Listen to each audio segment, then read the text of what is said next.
भारत माता की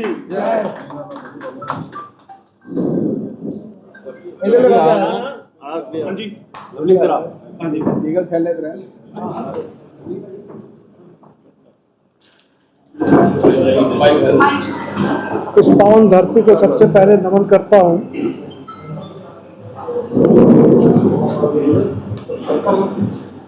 बिहार से आया हूँ। आप जानते हैं कि बिहार का पंजाब से बहुत ही पुराना ऐतिहासिक और धार्मिक रिश्ता है।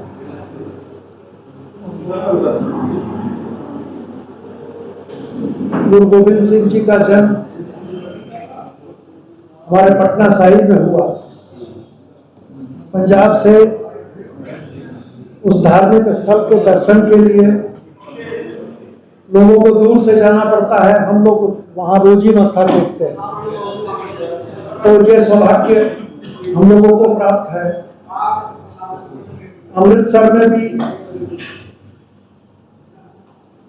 यहाँ भी स्वर्ण मंदिर में मत्था टेकने का कोशिश करते हैं हम लोग की हर साल में 2-3 बार का एक मौका मिल जाए।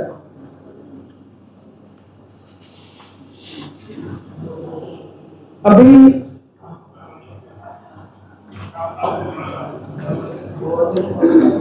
जो हमारे देश का और हमारे माननीय मोदी जी का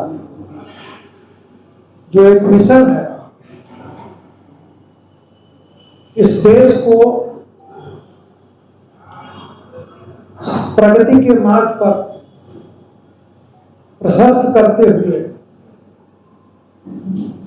आने वाले दिन में विश्व का सबसे शक्तिशाली, सबसे समृद्ध राष्ट्र बनाने का उस मिशन के तहत, उसी अभियान के तहत हम सभी अमृतसर आए हैं। पंजाब का जो योगदान रहा है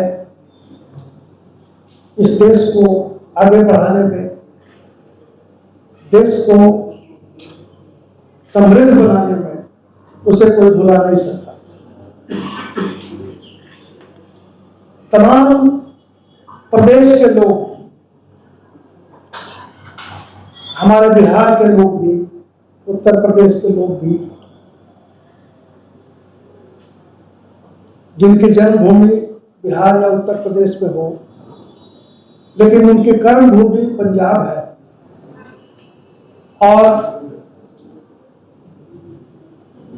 पंजाब में आप उन्हें रोजी रोटी देते हैं, काम करने का मौका देते हैं, बहुत कुछ सीखने का मौका देते हैं। पंजाब एक बहुत ही विकसित प्रदेश है हमारे राष्ट्र का। इस नाते यहाँ पे अच्छे अच्छे आपने शैक्षणिक संस्थान भी बनाए हैं। तो शिक्षा के दृष्टिकोण से भी हमारे पूरे देश से, खास करके बिहार से बहुत से विद्यार्थी, प्रवासी विद्यार्थी भी आपके यहाँ हैं। तो पंजाब से बिहार का जो नाता है वो बहुत ही अटूट है।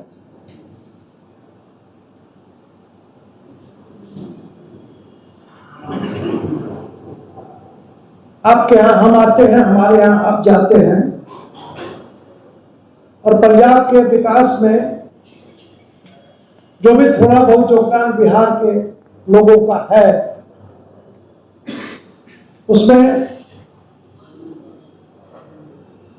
आपकी कृपा, आपका आशीर्वाद, आपका सहयोग, आपका समर्थन रहा है, हमेशा रहता है, और हम इसके लिए पूरे पंजाब के आभारी हैं। बिहार, आपको मालूम है,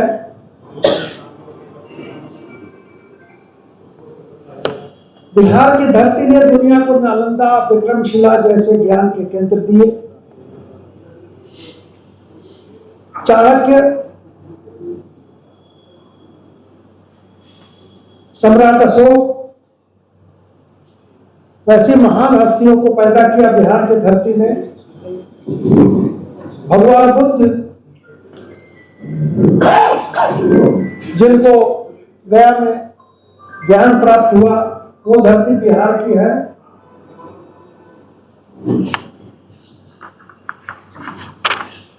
मखान आप लोगों को मालूम होगा, मखाना एक खाद्य पदार्थ है जो सिर्फ बिहार में ही पाया जाता है। तो मखान के लिए, लिट्टी चोखा के लिए जब बात आती होगी तो आप लोगों को बिहार याद आता होगा जरूर।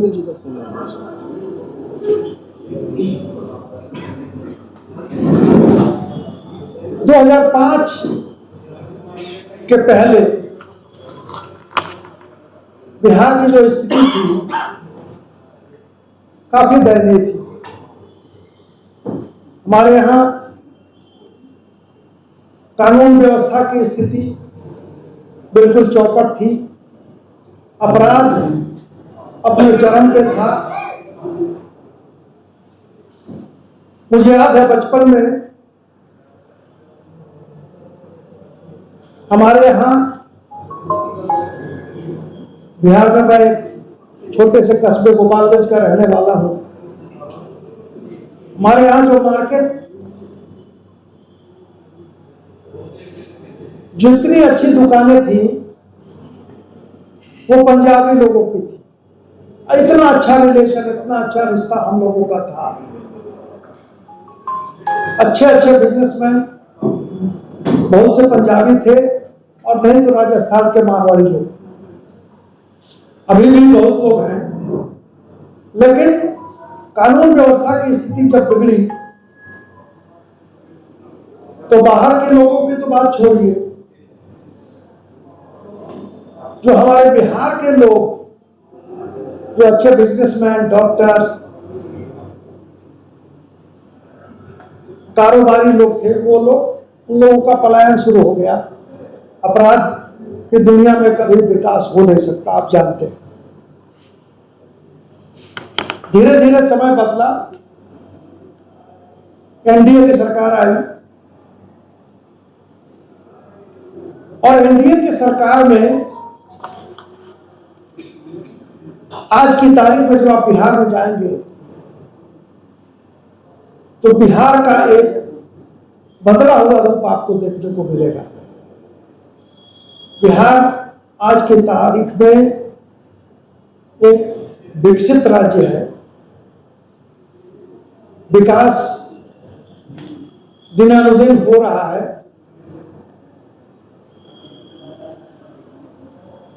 आज की बिहार की जो सड़कें हैं, 2005 के साल पहले की सड़कों में और आज के बिहार की सड़कों में आपको ऐसा लगेगा कि जमीन आसमान का फर्क है। आज की सड़कें बहुत अच्छी सड़कें हैं हमारे यहाँ। एनडीए के शासन में, माननीय मोदी जी के नेतृत्व में बिहार ने विकास किया है।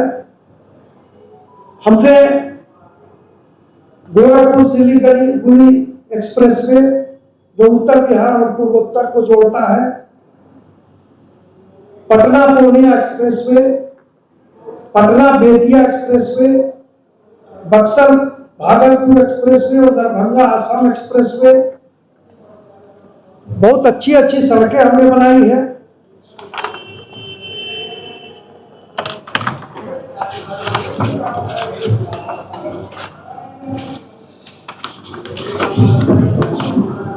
जल मार्गों को भी हमने विकसित किया है। गंगा जल से हम पेयजल आपूर्ति कर रहे हैं। बोध गया में हमने बहुत विकास किया है। हमारे यहाँ पूरे विश्व से पर्यटक आते हैं, खास करके बौद्ध धर्म के लोग।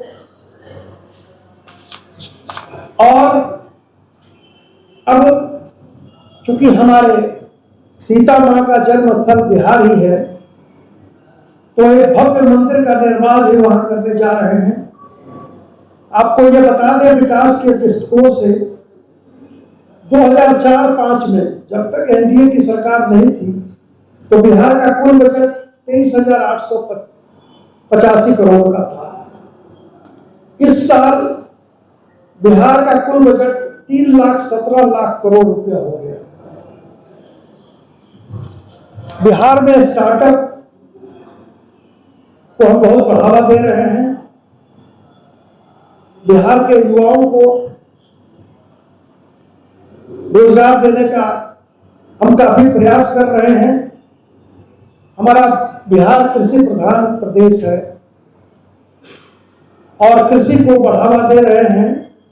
मखान बोर्ड का अभी भारत के देश के बजट में मखान बोर्ड का अभी एक स्वीकृति मिली है। हमने पूसा कृषि विश्वविद्यालय को केंद्रीय विश्वविद्यालय का दर्जा दिया है। हमने 9 लाख लोगों को सरकारी नौकरी दी है पिछले साल और 24 लाख युवाओं को रोजगार का अवसर प्रदान करने का हमारा प्लान है।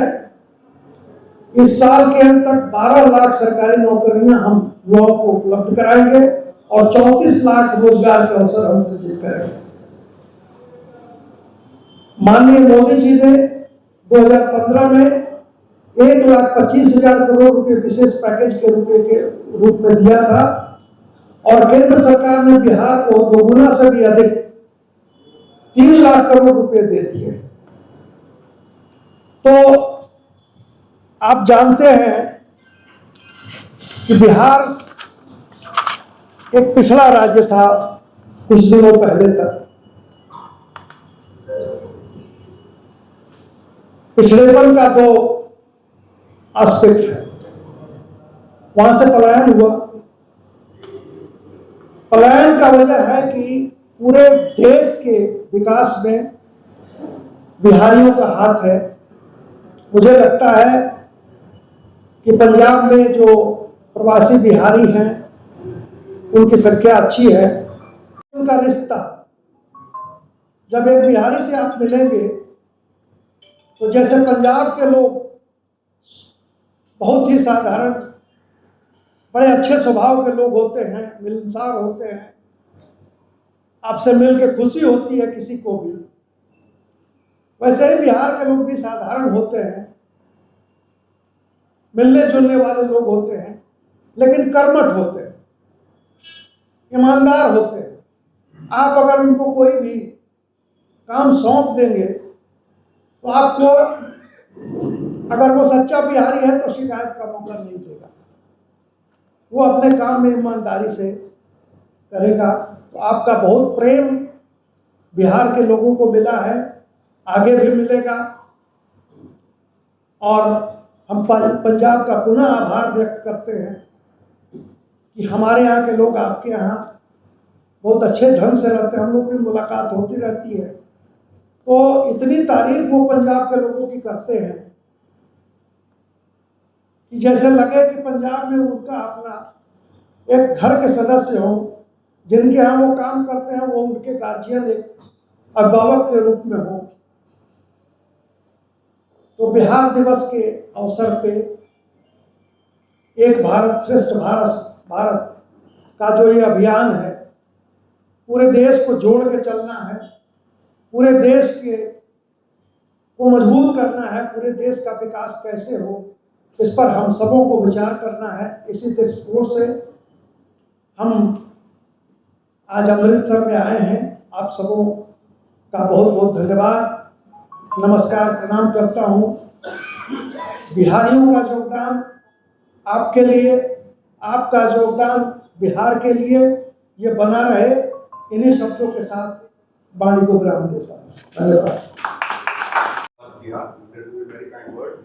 सर, आप लॉ में भी और बार काउंसिल से भी आप जुड़े हो। मैं जस्टिस वर्मा के मामले में मैं नहीं, उसमें इसका जवाब अभी बन गया है। आपको लगता है कि अभी वो संदर्भ है नहीं, इसलिए उस पर नहीं जाना चाहता। बेसिकली से बहुत बड़ा इशू बन गया है। इशू तो बन गया है, लेकिन आप देख रहे होंगे कि तरह तरह के न्यूज आ रहे हैं। 15 करोड़ मिलना, जज का तबादला कर देना और मतलब ईडी किसी के घर से मिलता है 20 लाख रुपया। अभी यहाँ से जब हटूंगा, एक जगह अलग बैठूंगा तो उस पर बात। इसके बाद आप बात कर लेते हैं, आप एड्स हटा लेते हैं, इसके बाद भी बात कर लेते हैं, अलग से कर लेते अभी कर लेते हैं। ये मुद्दा असल में मैं दूसरे अभियान में आया हूँ, मिलने जुलने सब लोगों से आया हूँ, तो अभी उसमें एक इलाहाबाद के जज साहब का एक और बड़ा फैसला आया है जिसपे बवाल मचा हुआ है बच्चियों को लेकर। उन मामलों में मत डालिए, अभी मैं उस पर as a chairman bar council of India मैं प्रेस को नहीं ये कर रहा हूँ।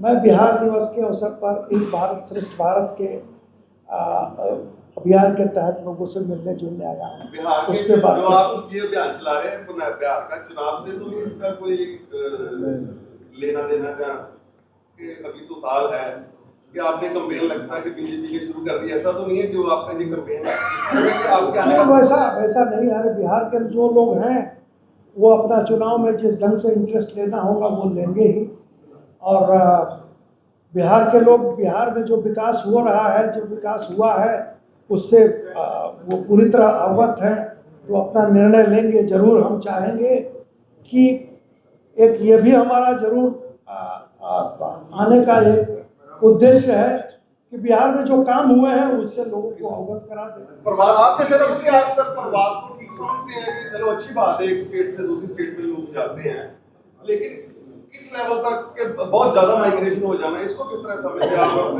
बिहार के लोग चलो अच्छी बात है, महाराष्ट्र में भी जाते हैं, पंजाब में भी आते हैं, तो स्टेट की डेवलपमेंट भी करते हैं, तो कहीं ना कहीं उनकी लगता है स्टेट का फेलियर भी है कि उनको वही रोजगार मिलना चाहिए, अपने माँ बाप के पास रहें, अपने संबंधियों के पास रहें। इसके बारे में आप क्या कहेंगे? नहीं, देखिए प्रवास जो है उसका दो पहलू है। हमारे यहाँ रोजगार की कमी है तो रोजगार के दृष्टिकोण से लोग पंजाब या दूसरे प्रदेशों में जाते हैं, एक पहलू ये है। दूसरा पहलू ये भी है कि हमारे यहाँ अगर स्किल है तो उस स्किल का लाभ पूरे देश को मिले, अन्य प्रदेशों को भी मिले। उस दृष्टिकोण से भी अगर कोई वो दूसरे प्रवास में जाता है तो उसको भी हम गलत नहीं कहेंगे। तो दोनों एस्पेक्ट है। मैंने कहा 2004-05 के पहले स्थिति कुछ दूसरी थी और अच्छे लोगों को पलायन करना पड़ा। हमारे यहाँ के अच्छे बिजनेसमैन, हमारे यहाँ के बड़े डॉक्टर, अच्छे इंजीनियर्स, उनको भी पलायन करना पड़ा अपराध की वजह से। कोविड के बाद जिस तरह धान का सीजन आता था तो कोविड के बाद कम हो गया है। अभी जैसे जाते थे सरहद से ट्रेनें शुरू हो जाती थी, कुछ लुधियाना उतर जाते थे, कुछ राजपुरा अम्बाला आ गया, मतलब तक ट्रेन खाली हो जाती थी, लेकिन अब कम हो गया जी, कम आ रहे हैं लेबर जो वहाँ पे। नहीं, यह मैंने बताया कि वहाँ पे रोजगार के अवसर अब एनडीए की सरकार में और नीतीश जी, माननीय मोदी जी के नेतृत्व में अवसर रोजगार के काफ़ी बढ़े हैं, धीरे धीरे बढ़ रहे हैं।